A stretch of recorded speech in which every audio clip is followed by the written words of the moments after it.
Hey there. So back in 2017, I got my first hater email. And today I want to talk to you about what that actually means for your coaching business.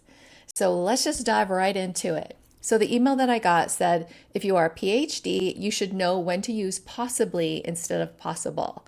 Your advertising gimmick was lame. I am unsubscribing. So why do I think there are business lessons here? The first one is if you are going to put yourself out there, you are going to get haters. You're going to get critics. You're going to have people that say mean things occasionally, but you can't let it stop you.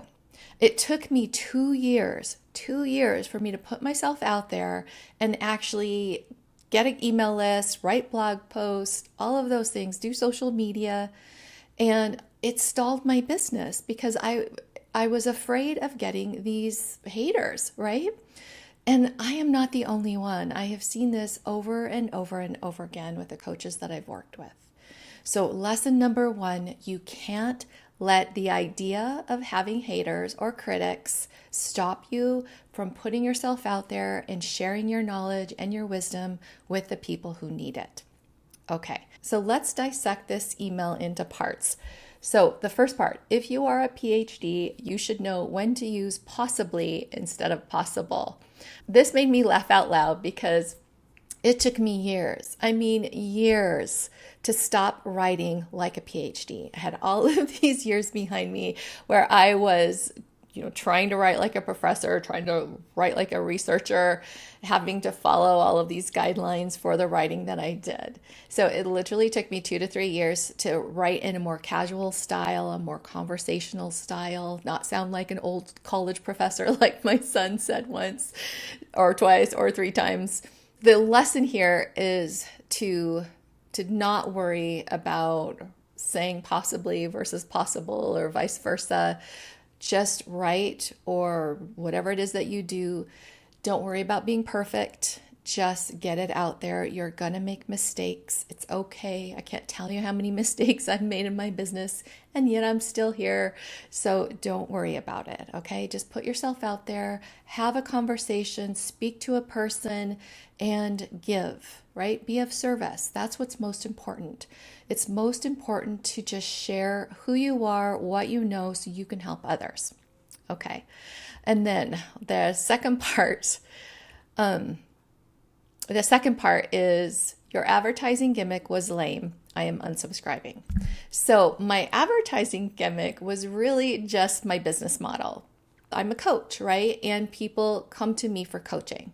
So in order for them to basically put their money down and come to me for coaching, they have to get to know me, right? We have to build a rapport. They have to see me as an expert, right? They have to trust me. And in order to do that, I create content which brings them in. And then in order for them to actually hire me for coaching, we actually need a conversation, right? That's what other coaches call a discovery call or a strategy call or whatnot. So what she was calling a marketing gimmick was basically me like inviting people to a strategy session. Okay. So lesson number two, don't think of your marketing as any kind of gimmick or your business model as any kind of gimmick, right? It is a way for people to get to know you, your style, trust you, and see you as an expert. And then the other part that I felt was really strange was, so I'm a business coach, right? So I work with businesses, coaches who are in business. If a coach is on my list and thinking of marketing as some sort of gimmick, what is she doing to grow her business? Like, why is she thinking like that? Why is she not seeing that as what it is? It's a way for one business person to market her business. So keep that in mind, that not everyone has your business model or has your way of doing things, but that doesn't mean it doesn't work, right? So look at things that you see out in the world that people are doing and kind of assume that if they're doing it, it's probably working for them, right? If they've been doing it for a while. And then use that as a tool to think about whether you want to do that or not. Okay, so just think about that as like, oh, that's a potential thing that I could do for my business. I'm not going to judge it. I'm going to think, that probably works for that person. I wonder if it'll work for me.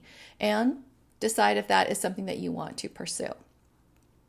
The other thing is, and this is really important because I've seen a lot of coaches who think, oh my God, somebody's not going to like me. I have to change my way of doing things. That's not the case. For every one hater that I've gotten, I've only had a few over the years, I have thousands and thousands of coaches that I'm helping, right? Either through my content or they hire me for coaching. So I'm helping all of these coaches. I can't disregard that for one hater or two haters, right? So you're going to be the same way. You can't not help your people just because there's potential for somebody to criticize you. Okay. And the way I also think about it is this woman who unsubscribed did me a favor, right? Because she is not my people. The way I look at it is the coaches that I want to work with are warm-hearted, caring people who want to be of service. They wouldn't even think to be critical of somebody and send them and waste their time sending an email, right? They're too busy focused on their dreams and goals and building their business. And that's who I want to work with. I don't want to work with people who are critical like that to people they've never met. That is not the community that I want to build. And I'm guessing you're the same way, right? I'm guessing you're the same way, that you want to be of service to people who appreciate you, who deserve your service, right? And who value it.